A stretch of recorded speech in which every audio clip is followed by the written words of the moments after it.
Hello again, keen anthropologists. Moroi and Nda.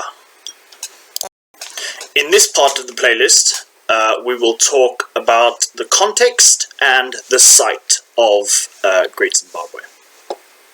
So first things first, we have to talk about the Bantu migration or the Bantu expansion.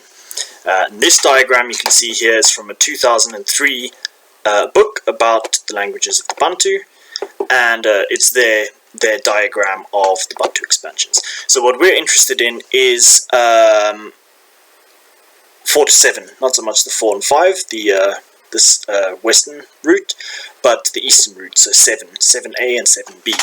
So those are migrations directly into this region by the Bantu peoples.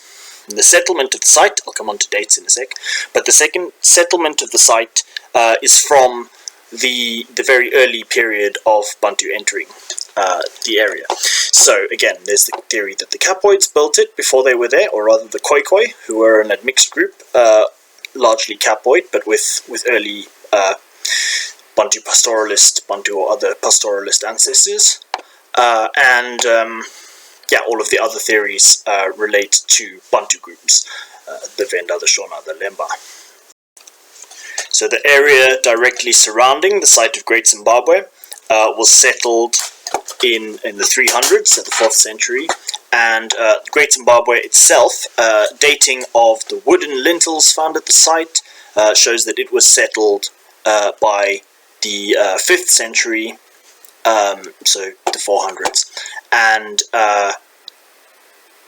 it's the construction is not known exactly when that started, but it's thought to have happened around the 11th century, so 1000s, during the period that was the early medieval in Europe.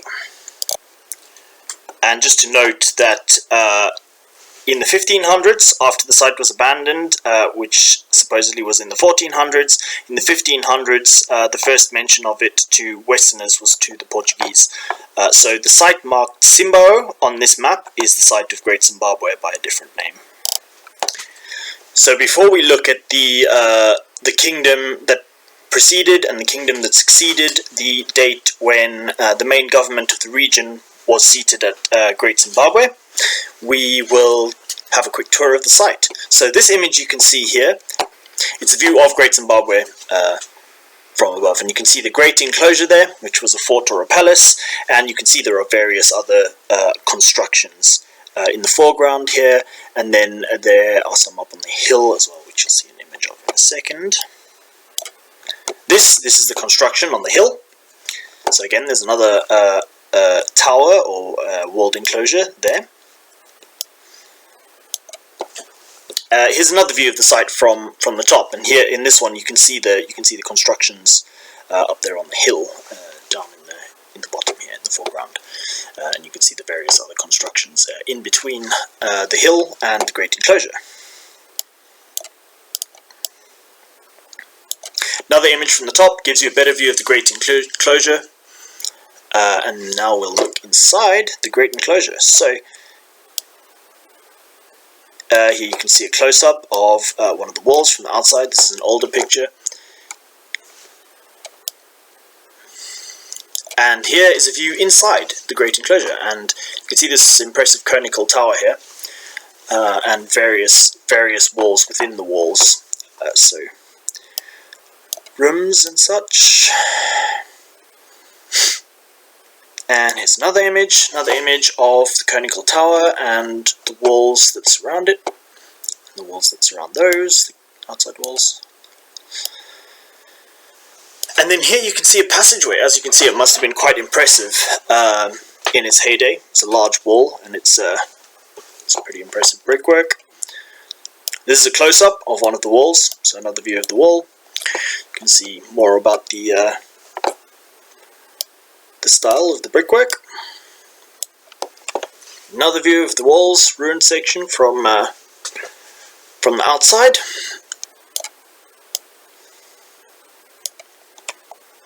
And here's one of the entrances, with the staircase and the doorway. And again, this is a nice angle where you can see the hill and the constructions there in the background. as well as the entrance to the Great Enclosure. And here's the wooden lintels.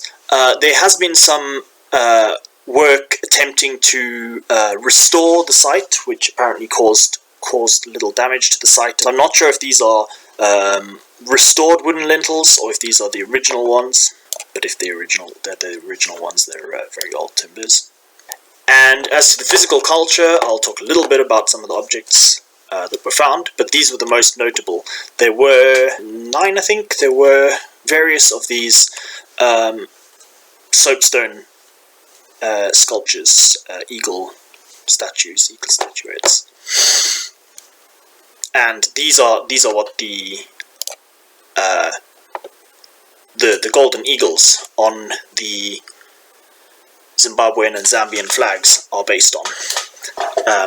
Whilst we're talking about gold, the economy of Great Zimbabwe, and the reason it became a great power, and also thought to be the reason for its decline, was gold mining in the area and trade with the extensive coastal trade network to the east, to the northeast.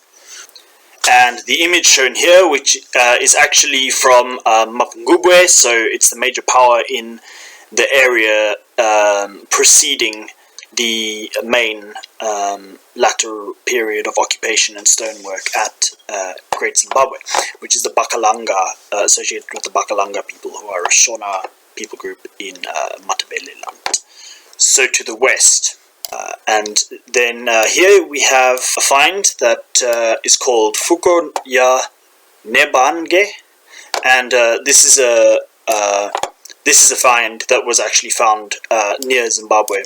So this is something you can see was created by their culture. As we move on, this is an image that shows various artifacts from Great Zimbabwe.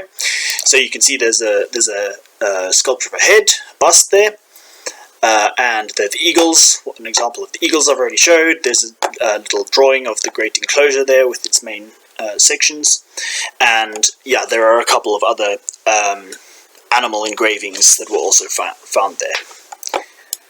And here I found a very good map of the site where you can see everything that I've showed you in the photos priorly.